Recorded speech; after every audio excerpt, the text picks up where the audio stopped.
جس کے بارے میں حضور علیہ السلام نے یہ فرمایا کہ تم میں بہترین انسان وہ ہے جو قرآن کو پڑھتا ہے اور دوسروں کو پڑھاتا ہے۔ میں آپ کے سامنے اس گجرات کے اس بادشاہ کی اولاد کا ذکر کروں گا جو مظفر الدین جو ہے بادشاہ تھا، اور وہ بادشاہ کا بیٹا محمود بیگرا کا رہنے والا بادشاہ محمود جس کا نام تھا، گجرات کی سرزمین پر وہ حکومت کر رہا تھا، اور اس کو کسی مدرسے میں اسی طریقے سے جس طریقے سے ہماری یہ بچیاں بیٹھی ہوئی ہے، ہمارے اساتذہ بیٹھے ہوئے ہیں، ہزاروں کی تعداد میں لوگ وہاں پر جمع تھے، اور اس میدان میں ان بچوں کی بدپشی کی جا رہی تھی جو بچے حافظ قرآن تھے، جو بچے قرآن اور حدیث کو سیکھ کر کے اپنے انعامات کو حاصل کر رہے تھے، جن کے سروں پر دستار باندھی جا رہی تھی، جن کے لیے دنوں سے دعائیں نکل رہی تھی، ایسے میدان میں محمود بیگرا کو اس جلسے کا سرپرست بنایا گیا، اور اس تمام کے تمام علماء نے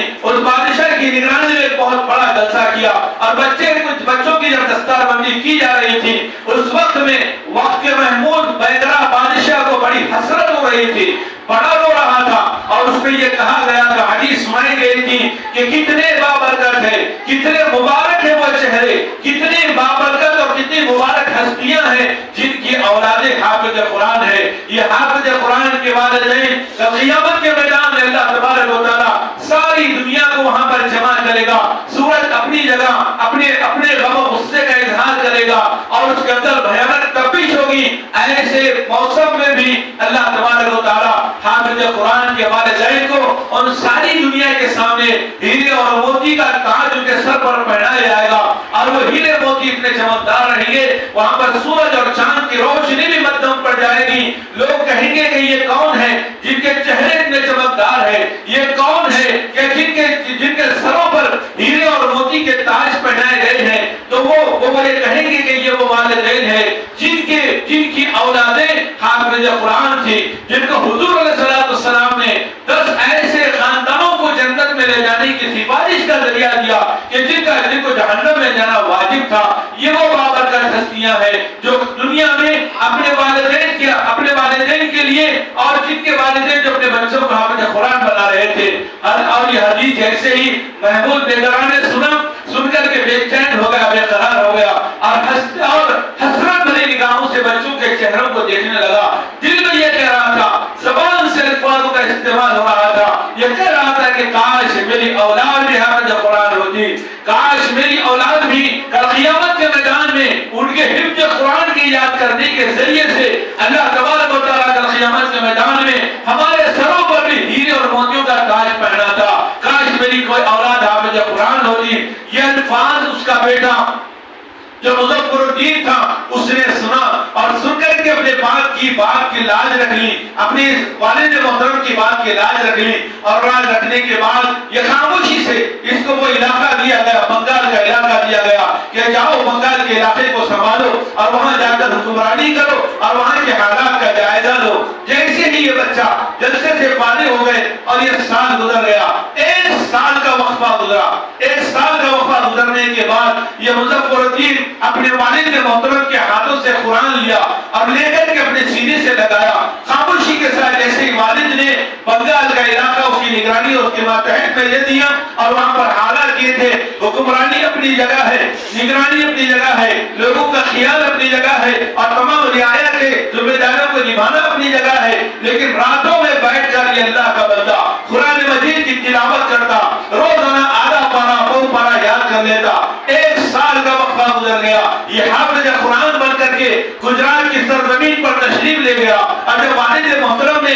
رمضان کا مہینہ جب آیا تو رمضان کے مہینے میں لوگوں نے کہا کہ کون حافظ قرآن ہے، ان کو بلاؤ، تراویح کی نماز پڑھانے کا اہتمام کرو۔ چنانچہ لوگوں نے کہا کہ ٹھیک ہے کسی حافظ کو بلا لیں گے، لیکن یہ اس محمود بادشاہ کا بیٹا آگے بڑھ کر کہتا ہے کہ ابا جان میں اب تراویح پڑھانے کے قابل ہو چکا ہوں۔ باپ کو حیرت ہوتی ہے کہ تو نے کبھی قرآن کو نہیں پڑھا، تو کبھی کسی مدرسے میں نہیں گیا، تیرے پاس کوئی استاد تجھے پڑھنے پڑھانے والا نہیں آیا، اس کے باوجود بھی تو یہ کہہ رہا ہے کہ قرآن مجید سنائے گا۔ اس بچے نے کہا کہ ہاں الحمدللہ میں حافظ قرآن بن چکا ہوں، میں تراویح کی نماز پڑھانے کے قابل ہو چکا ہوں۔ چنانچہ یہ بچہ آگے بڑھا، قرآن مجید کی تلاوت ہوئی، پہلی رکعت تھی تراویح کی نماز کی پہلی رکعت تھی اور دوسری رکعت تھی 3 پارے سورہ بقرہ کی پوری مکمل تلاوت فرما دی۔ لوگ حیرت کرنے لگے، واہ واہ بادشاہ کا لڑکا حافظ قرآن بن گیا، اور یہ کبھی کسی مدرسے کو نہیں گیا، یہ اللہ کی عطا تھی، قرآن کا معجزہ تھا، قرآن کا اعجاز تھا، جو 1 سال میں اس بادشاہ کی اولاد کو اللہ نے حافظ قرآن بنایا، اور وہ جو ہے وہاں پر بیٹھ گیا۔ جب پوری قرآن سنا دی، پورا رمضان گزر گیا، آخری وقت تھا، قرآن مجید کے سورہ ناس کی آیتیں پڑھی جا رہی تھی، والد محترم بے ہوش ہو گئے نماز کی حالت میں اور بیٹھ گئے، اور یہ کہا کہ لوگوں سارے وزراء کو بلایا، ساری رعایت کو بلایا اور پورے ریاستوں کے لوگوں کو جمع کیا، اور جمع کرنے کے بعد کہا کہ آج قرآن مجید کا اختتام ہے، آخری آیتیں پڑھی جا رہی ہے اور آخری رمضان کی نماز کی تلاوت ہونے والی ہے، لہذا آج بچے کی جو ہے یہاں پر گلپوشی ہوگی اور لوگ جو اس کو دعائیں دیں گے۔ چنانچہ نتیجہ یہ ہوا، لوگوں نے تحفے پیش فرمائے، نماز کا جب اختتام ہوا لوگ اس کو تحفے پیش کرنے لگے، بڑے بڑے وزراء اپنے شاہی لباسوں کو پیش کر دیے،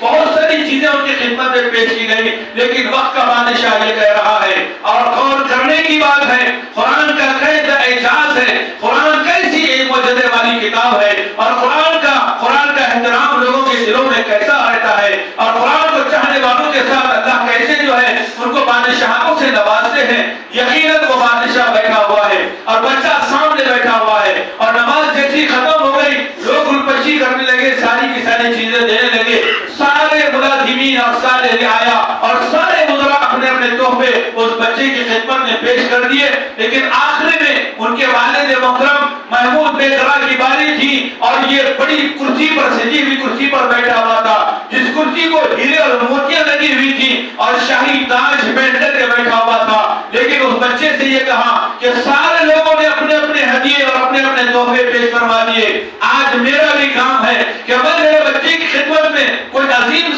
تحفہ اس کی خدمت میں پیش کرو۔ چنانچہ بچے کو کھڑا کیا، اور کھڑا کرنے کے بعد خود بھی کھڑے ہو گئے اور کہا کہ اب قبلہ بدل جائے گا۔ چنانچہ بچے کو بادشاہ کی کرسی پر بٹھا دیا گیا، اور باپ اپنے بچے کے قدموں میں بیٹھ گیا اور کہا کہ قرآن کی عزت کرنے والے اور قرآن کو یاد کرنے والوں کا معاملہ ایسا ہی ہونا چاہیے کہ جو قرآن